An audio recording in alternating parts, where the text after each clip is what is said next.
ഇതിനകത്ത് വലിയ തട്ട് കിട്ടിയത് മലയാളം മീഡിയയ്ക്കാണ്. ചാനലുകളിൽ ഭൂരിഭാഗവും, പത്രങ്ങളിൽ ഭൂരിഭാഗവും ദിലീപിനെ ഇതിനകത്ത് പൂട്ടണം എന്ന് ആഗ്രഹിച്ച് പ്രവർത്തിച്ചവരാണ്, ഒരു ക്യാമ്പയിൻ നടത്തിയവരാണ്. അപ്പോൾ അവരുടെ നിരാശ അവർക്ക് താങ്ങാൻ പറ്റുന്നില്ല. അതുകൊണ്ട് ഈ വിധി വന്ന ദിവസം മുതൽ അവർ ദിലീപിനെയും ചീത്ത പറയും, ഈ ജഡ്ജിയെയും ചീത്ത പറയും. ദിലീപിനെ ആരെങ്കിലും അനുകൂലിക്കുകയാണെങ്കിൽ അയാളെയും ചീത്ത പറയും. ഈ ചീത്ത പറയാനുള്ള അവസരം ഉണ്ടാക്കി കൊടുക്കുക എന്നുള്ളതാണ് ചാനലുകൾ ചെയ്തുകൊണ്ടിരിക്കുന്നത്. അതിൽ ഇവരെല്ലാം ഒറ്റക്കെട്ടായിരുന്നു. ആദ്യം ഈ ദിലീപിൻ്റെ പേര് പ്രത്യക്ഷപ്പെടുന്നതിന് തൊട്ട് മുമ്പ് നടന്ന ഒരു കള്ളക്കളി ഞാൻ പറയാം. വിനു വി ജോൺ വാർത്ത വായിക്കുന്നു. അന്ന് മാതൃഭൂമിയിൽ വേണു ബാലകൃഷ്ണനുണ്ട്. വേണു ബാലകൃഷ്ണനും വാർത്ത വായിക്കുന്നു.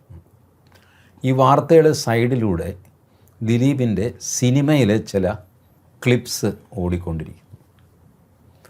ഞാൻ ആ കമൻറ്റുകളെ അന്ന് എൻ്റെ പ്രോഗ്രാമിൽ, പൊളിച്ചെഴുത്ത് എന്നുള്ള പ്രോഗ്രാമിൽ ഞാൻ പറഞ്ഞു, നിരുത്തരവാദപരമായ, ഇൻസിനുവേറ്റിംഗ് എന്ന് പറയില്ല, ദിലീപിൻ്റെ പേര് പറയുന്നില്ല, പക്ഷേ ദിലീപിൻ്റെ ചിത്രം സൈഡിൽ ഹാഫ് സ്ക്രീൻ ദിലീപിൻ്റെ പഴയ സിനിമകളാണ്, ഹാഫ് സ്ക്രീൻ വിനു വി ജോൺ അല്ലെങ്കിൽ വേണു ബാലകൃഷ്ണൻ, രണ്ടും ഒരേ ടൈപ്പ്. ഇത് പത്രപ്രവർത്തകർ ചെയ്യാമോ? ഞാൻ പറഞ്ഞു, ഒന്നുകിൽ നിങ്ങൾ ആ മനുഷ്യൻ്റെ പേര് ധൈര്യമായിട്ട് പറയുക, അല്ലാതെ ഈ ഇനുവെൻ്റോ ഇൻസിനുവേഷൻ ഇത് പത്രക്കാർക്ക് യോജിച്ചതല്ല. മെല്ലെ അവർ പേര് പറഞ്ഞു, ദിലീപാണെന്ന് പറഞ്ഞു. പിന്നെ അതിന് ഒപ്പിച്ച ചർച്ചകളായി. ഈ ചർച്ചകളിൽ മുഴുവൻ നോക്കിക്കോ, ദിലീപ് നിരപരാധിയാണ് എന്ന് വാദിക്കാൻ നിങ്ങളെ സമ്മതിക്കില്ലായിരുന്നു, വാ തുറക്കാൻ സമ്മതിക്കില്ല. നിങ്ങളെ ആ ചർച്ചയിൽ ഇരുത്തിയിരിക്കുന്നത് ദിലീപിൻ്റെ പ്രതിനിധിയായിട്ട് നിങ്ങളെ ആക്രമിക്കാൻ വേണ്ടിയിട്ടാണ്. വാ തുറക്കാൻ സമ്മതിക്കില്ല, ഒരു സെൻറ്റൻസ് കംപ്ലീറ്റ് ചെയ്യാൻ സമ്മതിക്കില്ല. ആ രീതിയിലാണ് ചർച്ചകൾ നടന്നുകൊണ്ടിരുന്നത്. ഇന്നിപ്പോൾ വിധി വന്നു കഴിഞ്ഞപ്പോഴും ചർച്ച അതുപോലെയാണ്. പക്ഷേ ഇങ്ങനെ ഒരു സംഭവം നടക്കുമ്പോൾ, ഇത്ര ഒരു ഹൈ ഇതിലുള്ള ഒരു ആൾ ആക്രമിക്കപ്പെടുമ്പോൾ അതിലെന്തെങ്കിലും ഒരു വെറുതെ പൾസർ സുനിക്ക് തോന്നി അങ്ങനെ ചെയ്യാൻ സാധ്യതയില്ലല്ലോ? എന്തെങ്കിലും ഒരു ആ ഗൂഢാലോചന അന്വേഷിക്കണം എന്നാണ് ദിലീപിൻ്റെ പോയിൻ്റ്. എന്തുകൊണ്ട് എന്നെ സെലക്ട് ചെയ്തു, ഇതിൽ എന്നെ ടാർഗറ്റ് ചെയ്യാൻ തീരുമാനിച്ചു? പൾസർ സുനിക്ക് വേറെ ആരുടെയെങ്കിലും പേര് പറയാമായിരുന്നു. മോഹൻലാലിൻ്റെ പേര് പറഞ്ഞാൽ മോഹൻലാലിനെ അറസ്റ്റ് ചെയ്യുമായിരുന്നോ? മമ്മൂട്ടിയുടെ പേര് പറയും, ആരുടെയും പേര് പറയാമായിരുന്നു. അയാൾ ദിലീപിൻ്റെ പേര് പറഞ്ഞു. ബാക്കി കാശ് കിട്ടണമെന്നോ അങ്ങനെ എന്തോ പറഞ്ഞു എന്നൊക്കെയാണ് പറയുന്നത്.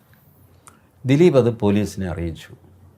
ഒരാളിങ്ങനെ, ഈ പ്രശ്നത്തിൽപ്പെട്ട ഒരാൾ ജയിലിൽ കിടന്നിട്ട് എന്നെ ബ്ലാക്ക്മെയിൽ ചെയ്യാനായിട്ട് മെസ്സേജസ് അയച്ചു, അത് വേറെ ആർക്കോ കിട്ടിയിട്ട് ഞാൻ കണ്ടു, ഇങ്ങനെ എന്നെ ചൊല്ലി വേണ്ടാത്ത പ്രശ്നം ഉണ്ടാകുന്നു. പോലീസ് ആക്ട് ചെയ്തില്ല, തിരിച്ച് ദിലീപിനെതിരെ ആക്ട് ചെയ്തു. ആ ആക്ഷൻ ശരിയായിരുന്നില്ല എന്ന് അന്ന് സ്റ്റേറ്റ് പോലീസ് ചീഫായിരുന്ന സെൻകുമാർ സാറ് പറയുന്നു. സെൻകുമാർ സാറ് അന്ന് ബൈപ്പാസ് ചെയ്യപ്പെട്ട് ലോക്നാഥ് ബെഹ്റ സ്റ്റേറ്റ് പോലീസ് ചീഫായി. സെൻകുമാർ സാറ് സുപ്രീം കോടതിയിൽ പോയിട്ട് ഓർഡർ വാങ്ങിച്ച് തിരിച്ച് സ്റ്റേറ്റ് പോലീസ് ചീഫായി. 2 മാസത്തേക്കേ ആയുള്ളൂ. അദ്ദേഹത്തിന് ഇതിലൊന്നും ചെയ്യാൻ പറ്റിയില്ല. പക്ഷേ അദ്ദേഹത്തിന് അറിയാമായിരുന്നു, അന്ന് തന്നെ അദ്ദേഹം പറയുകയും ചെയ്തിരുന്നു, ഇത് ശരിയല്ല, ഇയാൾക്കെതിരെ ഒരു തെളിവുമില്ല, ഇയാളെ പിടിച്ചകത്തിട്ടിട്ട് പിന്നെ തെളിവുണ്ടാക്കാൻ ശ്രമിക്കുകയാണ്. ബട്ട് അപ്പോഴത്തേക്ക് സെൻകുമാർ സാർ പോയി, വീണ്ടും ലോക്നാഥ് ബെഹ്റ വന്നു.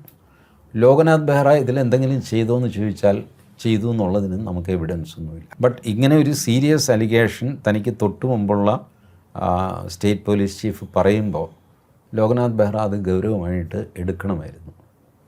അത് ചെയ്തില്ല. പൊതുസമൂഹം മൊത്തം ദിലീപ് എന്തോ കുറ്റക്കാരനാണെന്നുള്ള മട്ടിൽ പെരുമാറി തുടങ്ങി. ഇത് ആസ്വദിച്ച് തുടങ്ങി ടി വിക്കാർ, ആങ്കർമാരൊക്കെ വലിയ ആസ്വാദനത്തിലായിരുന്നു.